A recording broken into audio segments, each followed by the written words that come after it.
So good morning everyone. Today we are going to start a new chapter number 5, data handling. We have already discussed about the data handling in our previous class. अभी क्या होता है ना, हम लोग daily जैसे हम लोग अपने ऊपर ही ले लें तो हमें आप लोगों का डेटा रखना होता है, स्टूडेंट एज, स्टूडेंट वेट और भी बहुत सारी चीज़ें होती है जिसको हम एक डेटा फॉर्म में रखते हैं. मीन्स कुछ इन्फॉर्मेशन न्यूमेरिकल इन्फॉर्मेशन हो जाती है कि फॉर एग्जाम्पल आपके पास कुछ पेन रखे हुए, अब उसमें से कुछ पेन ब्लू है, कुछ रेड है, कुछ ब्लैक है, आपको क्या पता कितने.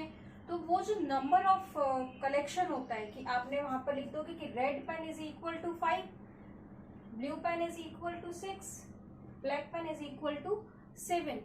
तो ये जो कलेक्टिवली आपने नंबर्स के साथ एक डेटा लिखा है उसी को हम लोग बोल देते हैं डेटा. मीन्स आपके लिए तो वो एक नंबर फॉर्म हुआ, लेकिन जब आप उसको ऐसे शो कर देते हो इन न्यूमेरिकल फॉर्म उसको हम कलेक्टिवली बोलते हैं कि this is your data of pen. Clear है? तो इसमें क्या होता है ना, इससे पहले हम लोग डिस्कस कर चुके थे आपकी लास्ट क्लास में पिक्टोग्राफ. पिक्टोग्राफ में अपन क्या कर रहे थे, आप लोग पिक्चर्स ड्रॉ कर रहे थे. एक बार वापस थोड़ा सा कर लेते हैं उसको.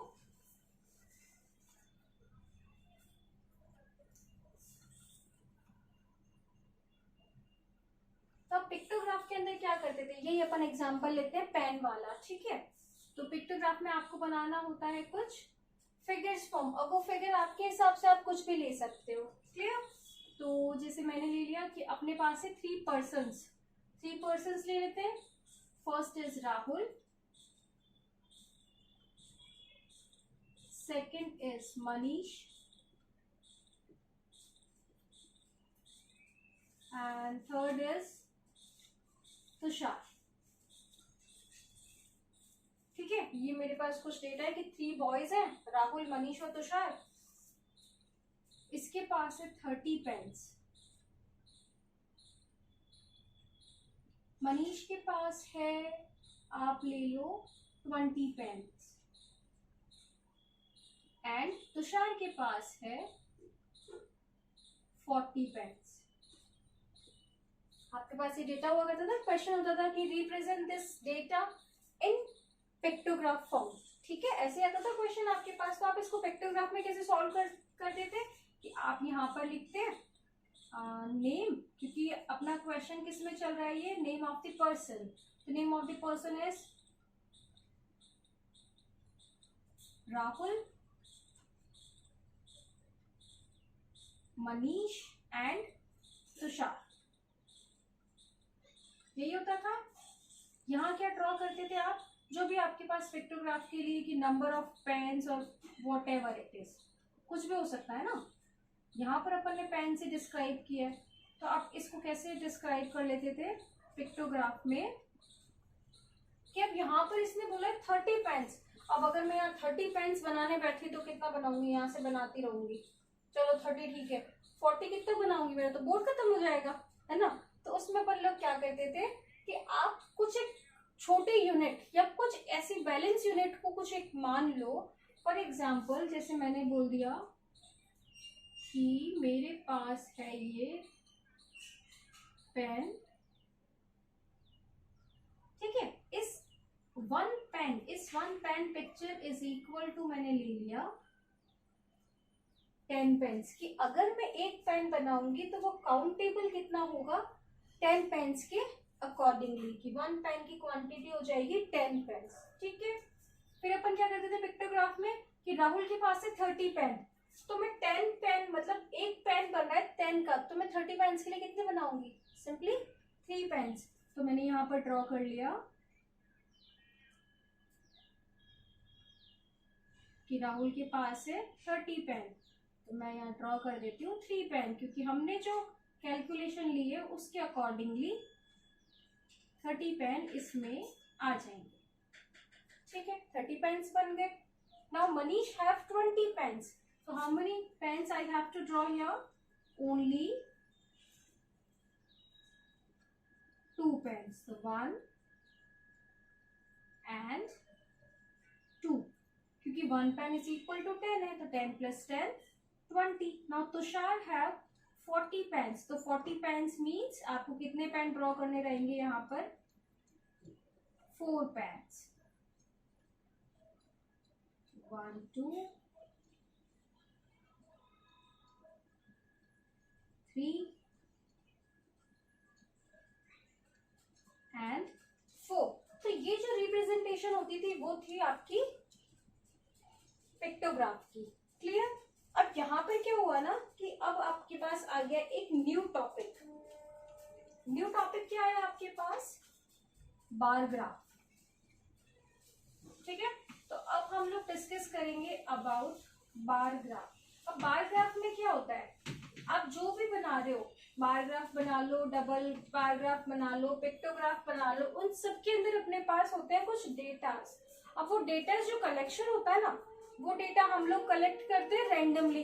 क्योंकि अभी जैसे मैं वेट की बात कर लूं तो वेट मैंने कैसे काउंट किया कि राहुल का वेट है 45, अजय का है 32, देन 25, किसी का 65, ऐसे करके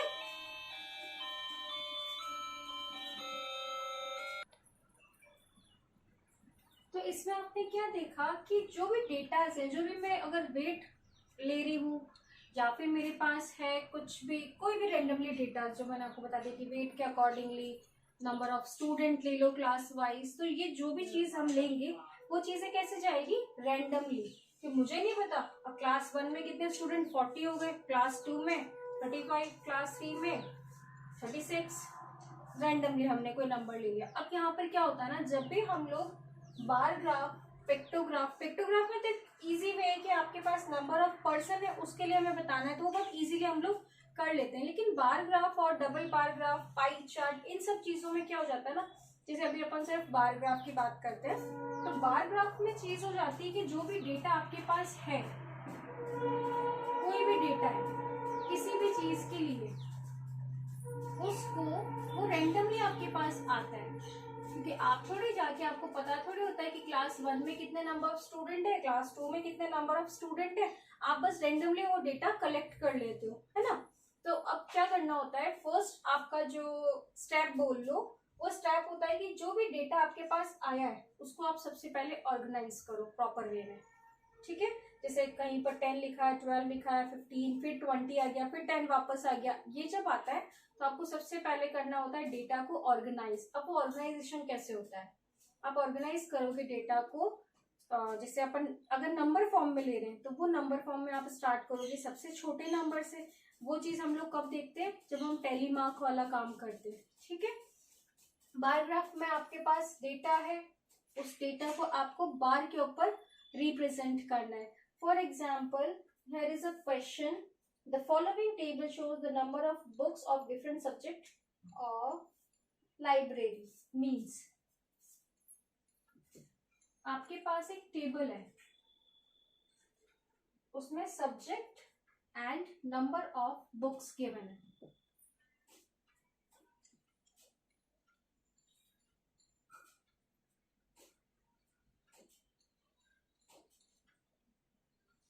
आपके पास फर्स्ट सब्जेक्ट है physics,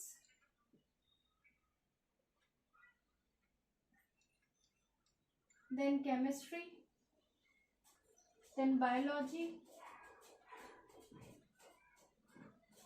then history and at the last geography. ठीक है, आपको कुछ एक इंफॉर्मेशन गिवन है और आपसे बोल दिया कि आपके पास जो टेबल फॉर्म है इसको आप रिप्रेजेंट करो बार ग्राफ पे। ठीक है, अभी फिजिक्स में कितने नंबर ऑफ बुक है? 100, chemistry 125, biology 75, history 75 and geography 50। क्या आपके पास कुछ इंफॉर्मेशन है जो यहाँ पर दे रखी है और आपको बोल दिया draw a bar graph using this information और टेबल। ठीक है, सिंपल एक क्वेश्चन लिखा हुआ आ जाएगा, ड्रॉ अ बार ग्राफ।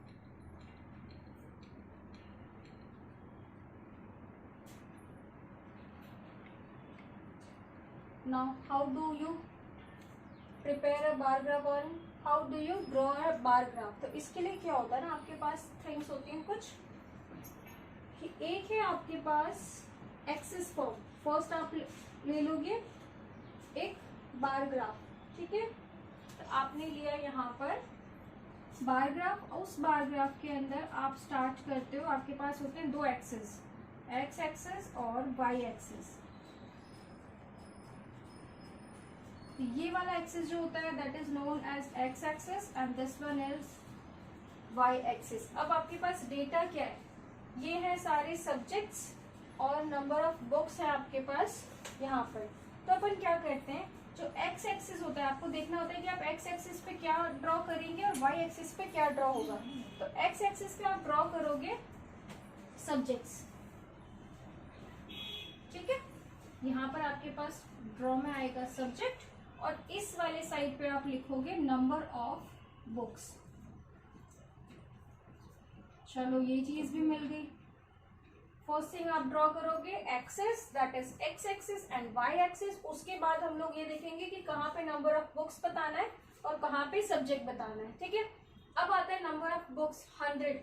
यहाँ पे तो जो कॉलम है उसको कैसे अपन ऐड करेंगे, अपने पास 100 आ जाए, 75 भी चाहिए, 50 भी चाहिए। वो चीज होती है कि आपके पास जो यूनिट्स होते हैं आप उन यूनिट को किस फॉर्म में यहाँ पर रिप्रेजेंट कर रहे हो इस ग्राफ पे। फर्स्ट चीज, जितना आपका डिफरेंस वाई एक्सिस पे सेम वही डिफरेंस चलेगा आपका एक्स एक्सिस पे। क्लियर है?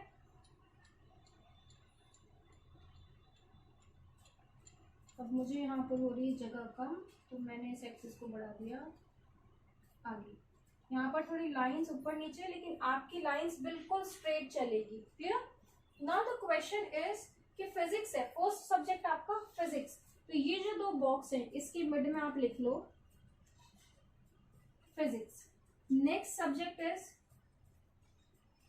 Chemistry, next is bio, then history and at the last geography, ठीक है।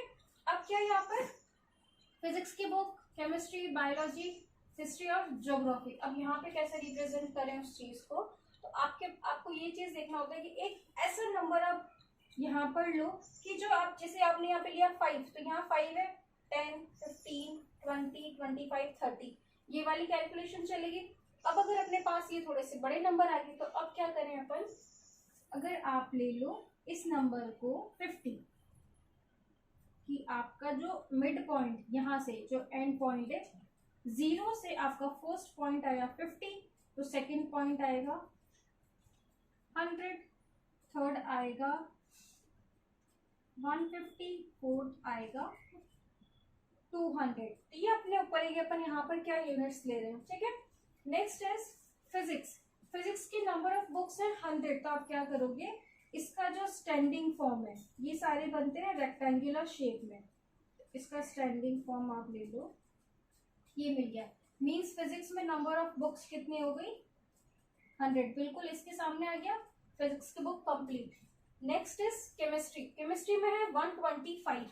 अब 100 की बात तो यहाँ पर 150 आ गया, अपन 125 कैसे लिखें, 50 का हाफ 25, मींस यहाँ पे मिड में 100 और 50 के मिड में आपके पास आएगा 125। अब आपको ये पॉइंट, मतलब इस पॉइंट से आपको बनाना है आपका केमिस्ट्री का ग्राफ। तो केमिस्ट्री की नंबर ऑफ बुक्स हो जाएंगी यहाँ पर 125। ये चीज ड्रॉ नहीं करनी है, सिर्फ मैंने आपको देखने के लिए बताया कि आप कैसे चेक करोगे ये वाला standing form.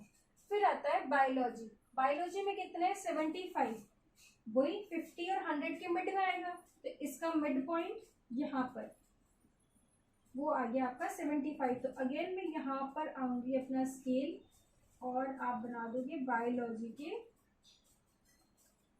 Number of books. Now for history. अब हिस्ट्री में भी कितना है 75, तो ये तो आपको चेक ही नहीं करना, सीधा यहाँ पे 75 और ये वाला भी 75 आप यहाँ ले लो, बन गया 75 का ग्राफ। फिर आता है ज्योग्राफी। ज्योग्राफी में कितना है 50 नंबर ऑफ बुक्स, तो ये रहा आपका 50 का ग्राफ। आप यहाँ से आपका टाइम ले लो और ये ड्रॉ कर लो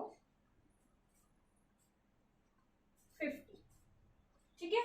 तो बार ग्राफ बनाना इतना ही इजी होता है। अब क्या होता है ना इस बार ग्राफ के अंदर, आप यहाँ पे देखोगे कि मैम आपकी लाइन तो बहुत ऊपर नीचे, इस लाइन को मैं थोड़ा सा और सीधा करके आपको बता देती हूँ, आप लोगों को ये चीज नहीं करनी है। इसीलिए क्या होता है ना, जब भी आप ग्राफ बनाओ या ग्राफ पेपर अगर हम लोग समझ रहे हैं तो उसमें आपको ड्रॉ करनी होती है, बिल्कुल आप लेके चलो हमेशा। अगर आप प्रैक्टिस भी कर रहे हो ना तब भी आपके पास होने चाहिए ग्राफ पेपर। ऐसे नॉर्मल नोटबुक में करोगे तो ये जो कैलकुलेशन मेरी गई है ना इधर उधर, सेम चीज आपकी भी होगी। क्लियर है? Physics, chemistry, next subject is biology, that is here, then history and then geography. Biology था आपके पास 75, इसका ग्राफ आपके पास बना यहाँ पर। हिस्ट्री भी 75, सेम हाइट पर ये ग्राफ, और ये रहा आपका 50 का ग्राफ। ठीक है, तो ये होते हैं आपके ग्राफ। अब इसके अंदर क्या होता है ना, इसी से आपसे एक मल्टीपल क्वेश्चन कर लेता है वो। उल्टे क्वेश्चन आ जाते हैं कि आपको दे देता है एक ग्राफ और उस ग्राफ से कुछ क्वेश्चंस दे देता है कि चलो आप फाइंड करो ये क्वेश्चंस। कि फर्स्ट क्वेश्चन यहाँ पर दे दिया कि how many books of physics subject, आपको बताना है number of books of physics. अब क्या कर दिया, अब आपको ये नहीं दिया है, ये चीज अब आपके पास हट गई है, टेबल हट गई, आपको ग्राफ दे दिया, उस ग्राफ को आपको कंपेयर करना है और यहाँ पे बताना है कि नंबर ऑफ फिजिक्स बुक्स कितनी है, कि number of books of physics. अब यहाँ पे देखा आपने ग्राफ में गए ये वाला पॉइंट 100, आप बोल दो कि मैम फिजिक्स की 100 बुक्स हैं। सेकेंड क्वेश्चन पुट कर देगा number of books of geology. अब जियोलॉजी के लिए या ज्योग्राफी जो भी अपन यहाँ लिया था उसके नंबर ऑफ बुक्स आप फाइंड कर लोगे 50। तो टेबल से ग्राफ बनाना, ग्राफ से क्वेश्चन सॉल्व करना, ये अपनी 3 चीजें हो गई।